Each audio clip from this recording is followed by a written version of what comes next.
Hello and welcome to Study with Sudhir. In this video, we are going to be looking at the last chapter of your textbook. This is B. Wordsworth, written by V.S. Naipaul. Now, there is this long note that you can see on the first page of this particular chapter before the chapter begins. V.S. Naipaul, we used to have a house for Mr. Biswas as part of our English literature syllabus when we were doing our graduation.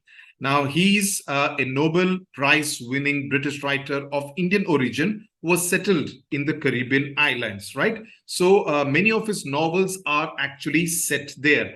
And he has published more than 30 books, both fiction and non-fiction. And he was really known as one of the foremost writers. He died in 2018. And in fact, you would be interested in knowing, since it's part of your syllabus, that the poem Crossing the Bar was read out to him on his deathbed. Okay, now this particular story, which has this very interesting title called B. Wordsworth, is taken from Miguel Street. It's a semi-autobiographical story, novel that focuses on the characters living on Miguel Street, a poor neighborhood in Port of Spain in Trinidad. Now, those of you who follow West Indian cricket would be familiar with many of these names: Trinidad and Tobago, Antigua, Guyana, Barbados. Now, these are all different islands, right? From where we have had some fantastic, wonderful cricketing legends coming, from Viv Richards to Clive Lloyd to Michael Holding to Malcolm Marshall, etc., etc. Now, and Lara, of course. Now, what is this story all about, and what's a novel all about? It has a lot of wit.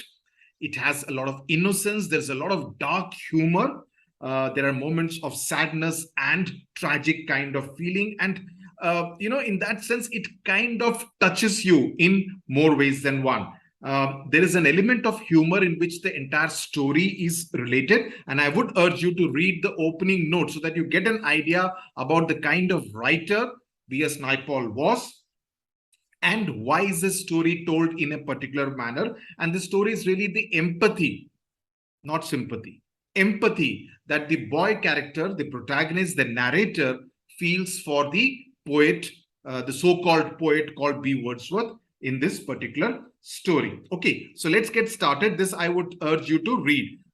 It is set in wartime Port of Spain, and the story is narrated by a precocious, someone who is full of life and keenly observant boy. That's very important, who recounts the lives of quirky inhabitants of his neighborhood in a witty yet innocent way. Undertones of dark humor evoke a mood of sadness because of the tragic nature of the lives of many characters. And B. Wordsworth is the story of one of the characters. Three beggars called punctually. Now look at the attention to detail that the three beggars would come every day. And not only would they come every day, they would also come at a particular time, right? Every day at the hospitable houses in Miguel Street. At about 10, an Indian came in his dhoti and white jacket.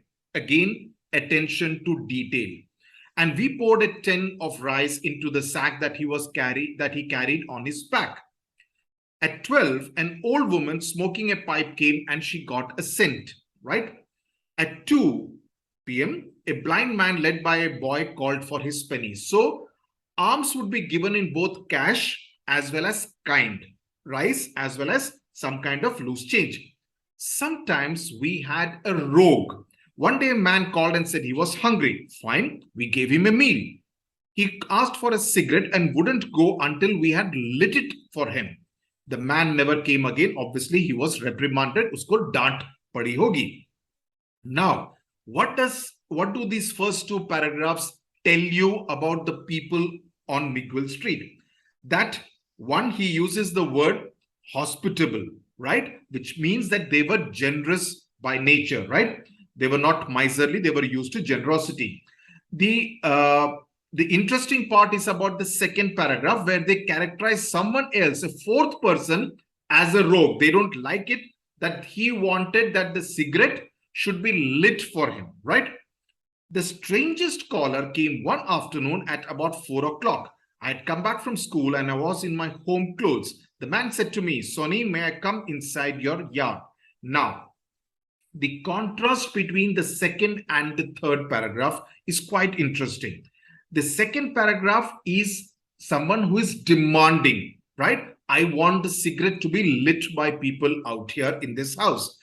The third paragraph is about this strange caller who requests for permission. So it's an interesting contrast, and immediately you like this guy who seems to be more polite and seems to know the manners. He asks for permission. He requests for permission to get inside the house, right?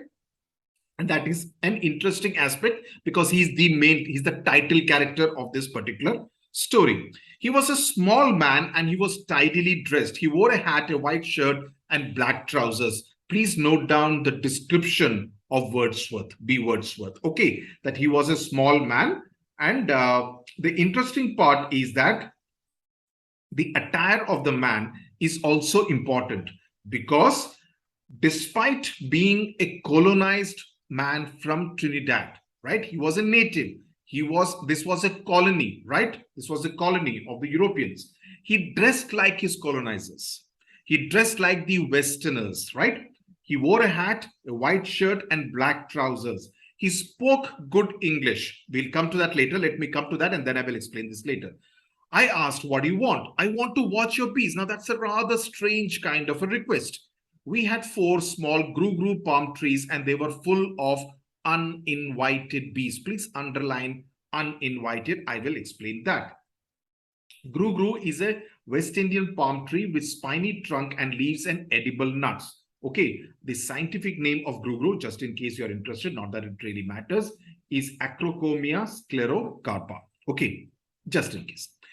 We had 4 small gru-gru palm trees and they were full of uninvited bees. Now, uninvited bees is quite an important kind of a phrase to use because this hints at mankind's conflict with nature. Man is calling the bees uninvited while they are actually part of nature. Interesting, isn't it, right? Now, even though the bees are the natural creatures trying to survive in the gru-gru palm trees, man calls them uninvited as if nature does not belong to them. It belongs only to man. So it shows a rather selfish, in just those 2 words, you know, there is so much of a philosophy behind those 2 words which he has used. Bees, man believes that bees do not have any ownership. Bees themselves don't have any concept of ownership like the way man does, right? Bees don't need an invitation to get to the gru-gru palm trees. They're not seeking permission from anyone. But what man does is to impose order and calls them, you are uninvited bees. Are bees kahan se aa gaye, kind of a thing, right? And it disrupts nature's instinctive nature to just survive because the bees need those palm trees in order to suck the nectar and survive, right? So the bees are also like the poet and the boy that do not want to be shackled, as we will learn later on in the story. The boy and the poet both don't want to be kind of, you know, उनके ऊपर किसी तरह की जंजीर नहीं होनी चाहिए. लेकिन mankind tries to do that. The phrase uninvited bees essentially indicates that.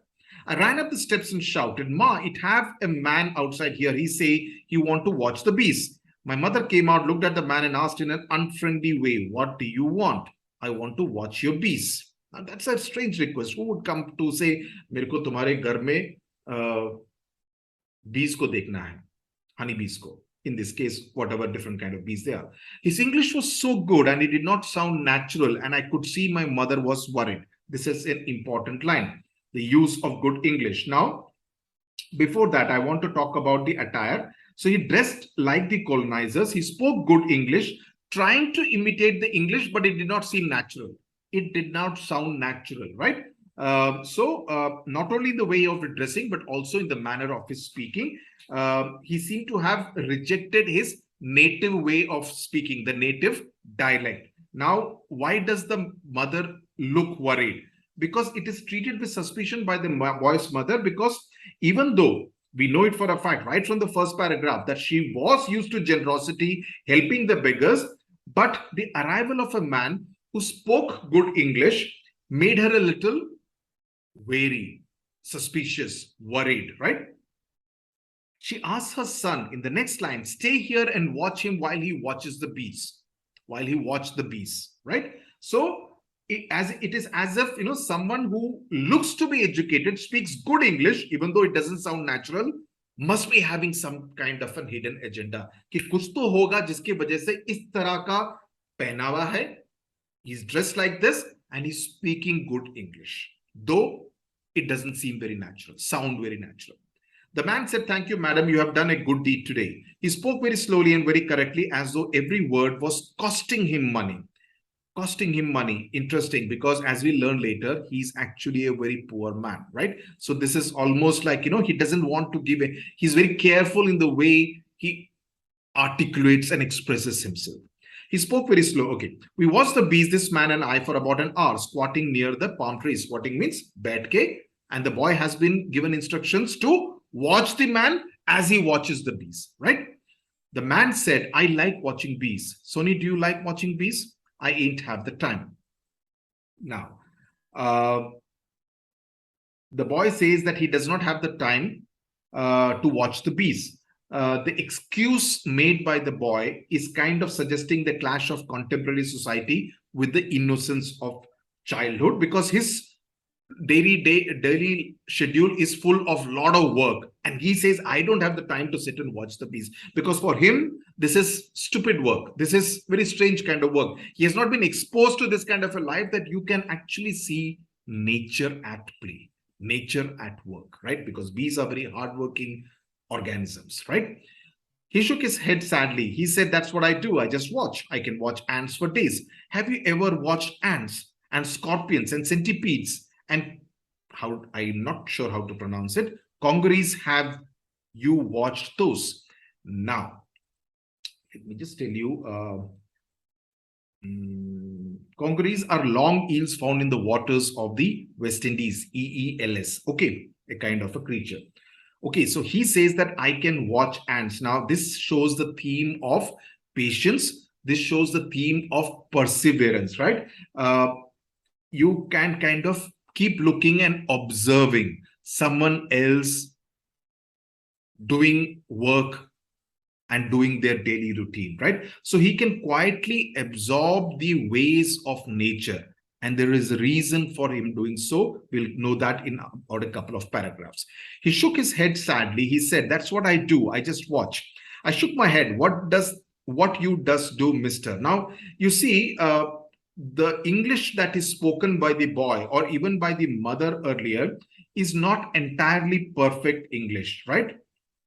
And that's something very interesting, because that's the way the people in the West Indies actually spoke. So that is again something, the grammatical mistakes which are made by the narrator and even to an extent by his mother. It is to also project a very realistic image of the place there. That's why it's a very realistic kind of a portrayal. He got up and said, "I'm a poet, a good poet, the greatest in the world." He always wants to emphasize that he's the greatest in the world. What's your name, mister? B. Wordsworth. B for Bill. Black. B for black. Black Wordsworth. White Wordsworth was my brother. We share one heart. I can watch a small flower like the morning glory and cry. So he wants to have that association with William Wordsworth, who was one of the most famous nature poets, romantic poets, known for his nature poetry. Daffodils, you would have studied in class 10, right? So that is the kind of association that he wants to have with the real Wordsworth. And therefore, he calls himself that, you know, we share one heart. And that is, again, something quite interesting. And he says that, and he brings out the poet that I can watch a small flower like morning glory and cry, you know, that it can move him. And that is something very important. We share one heart. The white Wordsworth that man speaks about is William Wordsworth, the great romantic poet who was known for his nature poetry. And therefore, perhaps this person also takes to admiring nature in a very deep and a very close kind of manner, right? And even later when we see his house, where it is located, and we will get details about that, it shows his proximity and fondness for nature. Why you does cry? Look at all the grammatically, it's not correct. Why, boy? Why? You will know when you grow up. You're a poet too, you know, and when you are a poet, you can cry for everything. So it shows a tender kind of a heart. I couldn't laugh. You like your mother when she's not beating me. Important, it highlights parental abuse. He pulled out a printed sheet from his hip pocket and said, on this paper is the greatest poem about mothers, and I'm going to sell it to you at a bargain price for 4 cents. So now he's come for his real purpose. Nature to dekh raha tha, but he also wants to sell his poetry for 4 cents. I went inside and I said, Ma, you want to buy a poetry for 4 cents? My mother said, tell that blasted man to haul his tail away from my yard, you hear. So she's being use of rough language. Okay. I said to Mr. Wordsworth, my mother say she doesn't have 4 cents. Wordsworth said, it's the poet's tragedy that, people will not spend money to buy a quality poem, in his opinion, because he says it's the greatest poem about mothers, right? So he considers himself really great.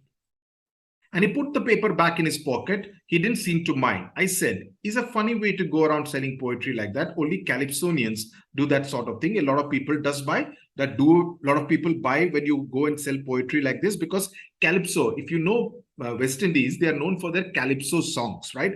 In fact, way back in 1971, when Sunil Gavaskar had made his debut in the West Indies, he did so well on that first debut tour of his that there was a Calypso song composed for Gavaskar, because they thought this guy, opening batsman, playing the really famed West Indian pace battery without a helmet must be really brave, and he was technically very sound, right? So a Calypso song, it's like a folk song of the West Indies, was composed for Sunil Gavaskar. Just telling you the story. Okay. No one has yet bought a single copy. So he's being very honest. He says, yes, I go, but no one has bought a copy of this greatest poem about mothers. But why you keep on going around then? In this way, I watch many things and I always hope to meet poets, right? So he says, this way I'm able to meet different kind of people, including poets. You really think I is a poet? Not am. I is a poet. You're as good as me. So he's putting himself on a pedestal and he's saying that you're as good as me. But when B. Wordsworth left, I prayed that I would see him again. So what does it indicate? That he has taken a liking to Wordsworth. He seemed to have liked him. It's a nice guy. I like his company. I like the way he talks. Also, it shows the unsuspecting nature of the narrator, that he's kind of, is gullible. He immediately believes him. He doesn't kind of look at whether bura aadmi to nahi hai, acha aadmi hai. He doesn't go into all those details, but he immediately concludes that he's a good man and I want to meet him again, right? About a week later, coming back from school one afternoon, I met him at the corner of Miguel Street. He said, I've been waiting for you for a long time. You sell any poetry yet? He shook his head. No. In my yard, I have the best mango tree in Port of Spain, and now the mangoes are ripe and red and very sweet and juicy. Detail. I have waited here for you to tell you this and to invite you to come and eat some of the mangoes. So it shows a generosity. Remember the first paragraph itself? It said at the hospitable houses in Miguel Street. So society, civil society in general in Miguel Street seems to be a generous kind of civil society. He lived in Alberto Street in a one-roomed hut placed right in the center of the lot. The yard seemed all green. Look at the description of his place. Attention to detail and greenery and closeness to nature. There was the big mango tree. There was a coconut tree and there was a plum tree. So mango, coconut and plum. The place looked wild, as though it hasn't been in the city at all. So it was not a very well-tended garden or yard. You couldn't see the big concrete houses in the street. So there was so much of vegetation, right, that you couldn't see the other houses who were there on Miguel Street. He was right. The mangoes were sweet and juicy. I ate about six mangoes he ate, and the yellow mango juice ran down my arms. I said that, and then you lick it. To my elbows and down my mouth to my chin, and my shirt was stained. Okay, very much detail about what really happens, during our childhood days, right? My mother said when I got home, where you was, sorry. You think you is a man now? English, I said, you is a man now and could go all over the place. Go cut a whip for me. So she gives him a job to do. She beat me rather badly. Parental abuse, point number 2. And I ran out of the house swearing that I would never come back. Important. there is an element of escape from any kind of harshness, any kind of cruelty, any kind of control. These people were also colonized, right? So there is that element of wanting to escape. I went to B. Wordsworth's house. I was so angry, my nose was bleeding. I stopped crying, but I was breathing short. We went for a walk. We walked down St. Clair Avenue to the savannah, and we walked to the race course. B. Wordsworth said, now let's lie on the grass and look up at the sky, and I want you to think how far those stars are from me. Important development which follows. I did as he told me, and I saw what he meant. You're lying on the grass and you're seeing the sky upwards, okay, above you. I felt like nothing. And at the same time, I had never felt so big and great in all my life. Why? I felt like nothing because this was vast and you are one small person out here, right? So he felt like nothing. At the same time, I never felt so big and great in all my life because he felt a connect with the large universe. So he felt great also at the same time. I forgot all my anger and all my tears and all the blows because he went into another kind of a world. You know, he was kind of making a connect with the cosmos, as if he was making a connect with all the celestial objects that he was seeing. So he forgot about this world, and the poet, by doing something very simple, was able to transport him into another world where there were none of the problems that he faced in this world. When I said I was better, he began telling me the names of the stars, and I particularly remembered the constellation of Orion the Hunter. 12th class physics may, in fact, my project was related to astronomy. So many of the stars, etc., we had to kind of do the stars. 3 of us had done that project. Though I don't really know how, why. And even now, I can recognize the Orion. It's the easiest to, it's constellation to identify.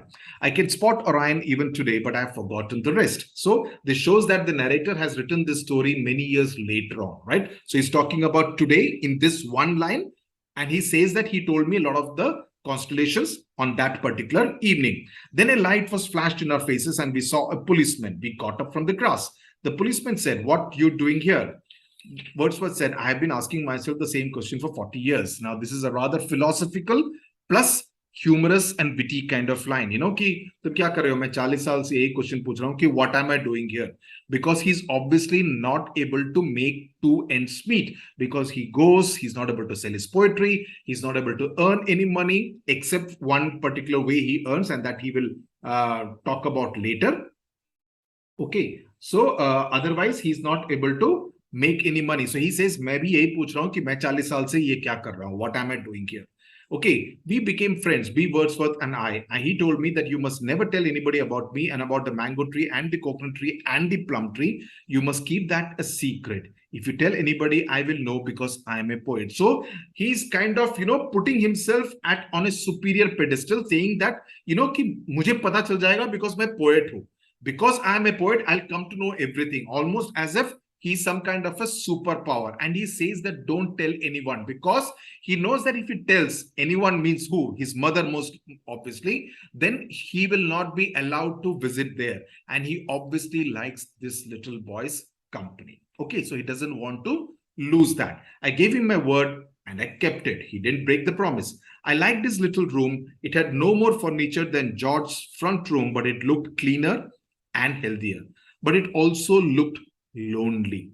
One day I asked him, Mr. Wordsworth, why you does keep all this bush in your yard? Why don't you clean it up? Why don't you cut all that?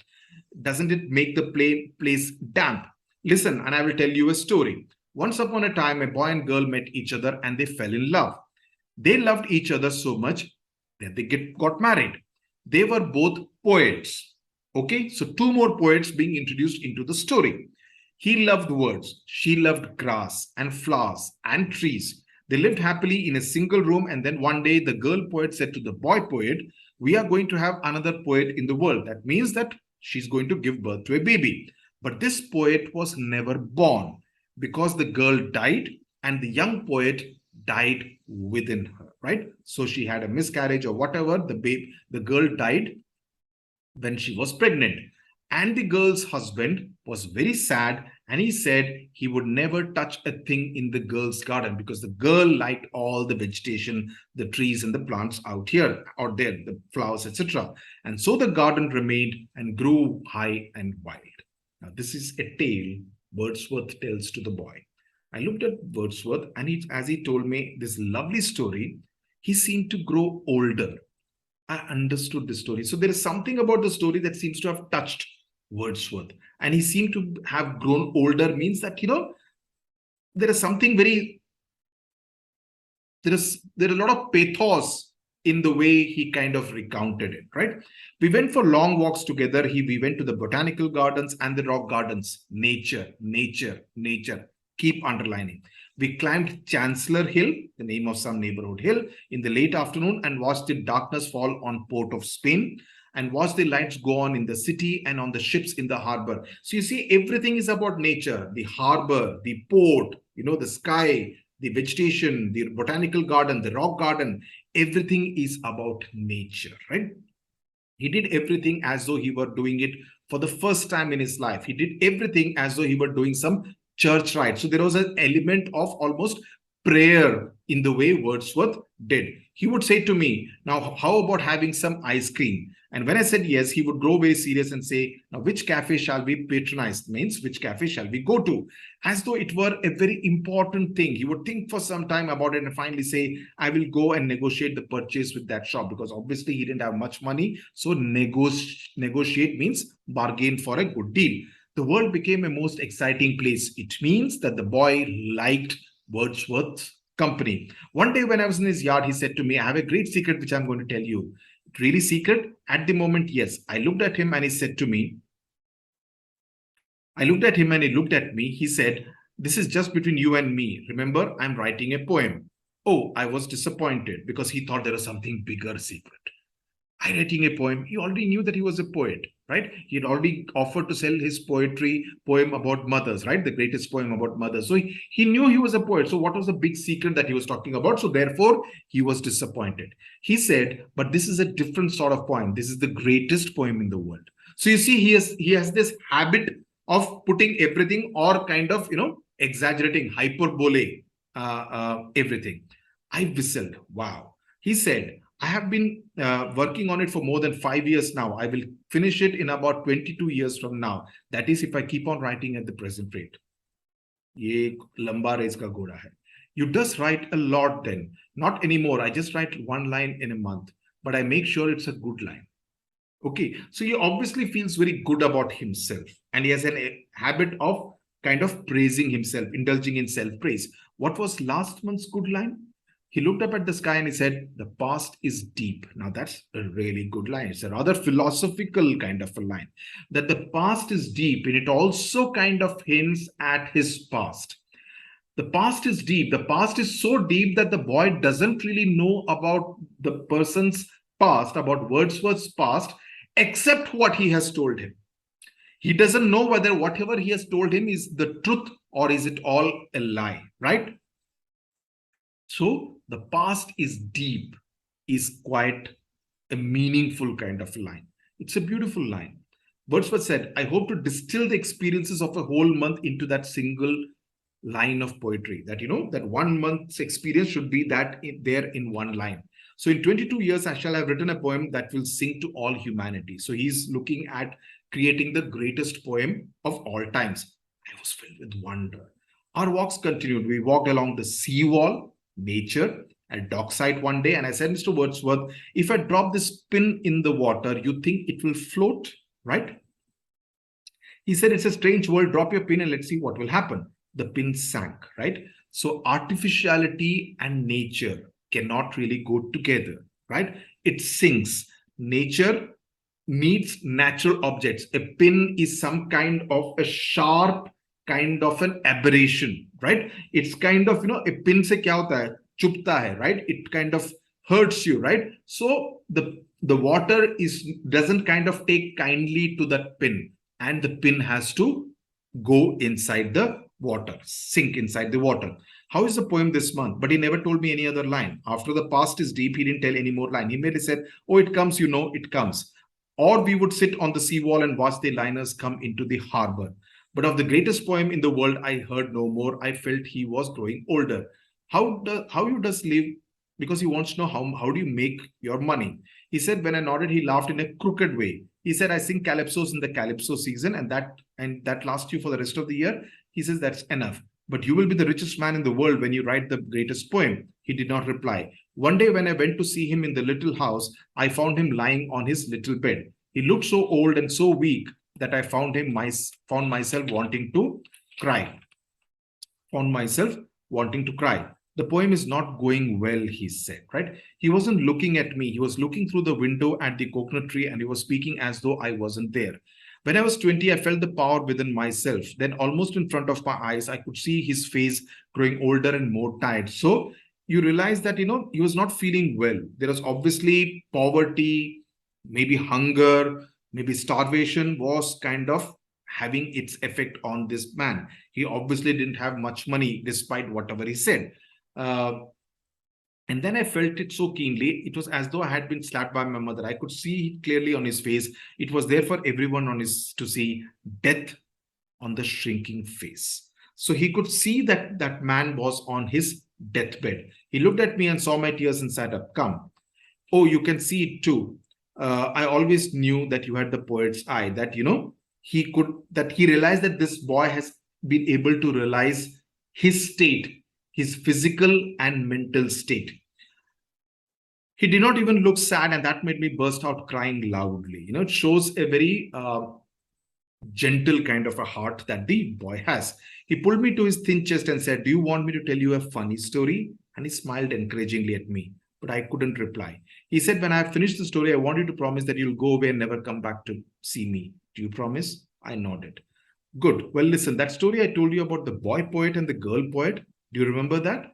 That wasn't true. So it was created by him. It was something I just made up. All this talk about poetry and the greatest poem in the world, that was not true either. Isn't that the funniest thing you have heard? Now, it's not really funny, right? It's not funny, not because he was lying, but the fact that this man always aspired to be the greatest poet in the world. That was his aspiration. But the fact is that he does, and that's why he took the name Wordsworth also, to make a connection with the real William Wordsworth. But he obviously was no patch on William Wordsworth, right? He did not have any such accomplishments to his credit. So he was living a fake kind of life. The theme of fakeness is another important theme in B. Wordsworth. He was leading a fake kind of a life, right? And when he's on his deathbed, he wants to have that off his chest, and he wants to admit it to this little boy. But his voice broke. I left the house and ran home crying like a poet for everything I saw. I walked along Alberto Street a year later. Now, a year later, what he did was, because he never came back as he had promised or as he had kind of agreed to, but I could find no sign of the poet's house. It had not vanished just like that. It had been pulled down. It had been pulled down means it had been demolished, and another big two-storied building had taken its place. The mango tree and the plum tree and the coconut tree had all been cut down, and there was brick and concrete everywhere. The big lesson is that a person who lived and enjoyed nature all his life, now after he was gone, the nature was completely gone. There was brick and concrete which had taken the place of the nature that kind of grew wildly in his yard, right? That's another important message theme. It was just as though B. Wordsworth had never existed. This is a very important line, and this is how I interpret it. For all of us, if we continue to abuse nature, B. Wordsworth in this case also represents nature. He represents nature. By when he's gone, the nature is also gone. One day, if we continue to abuse Mother Earth and continue to convert all our green areas into concrete jungles, it will become like that. It will as though nature never existed in the first place. It will be like, we grew 5 generations from now, they will think कि दुनिया में सिर्फ buildings ही होती हैं, कोई पेड़ पौधे नहीं होते हैं, right? You should not have that kind of a world, right? So that's the last line can be interpreted. That's how it's my own personal interpretation, that it was just as though B. Wordsworth had never existed, right? I hope you enjoyed the story, understood the story, and I'm sure you'll be able to do justice to whatever questions are asked from this particular story. Thank you very much for watching.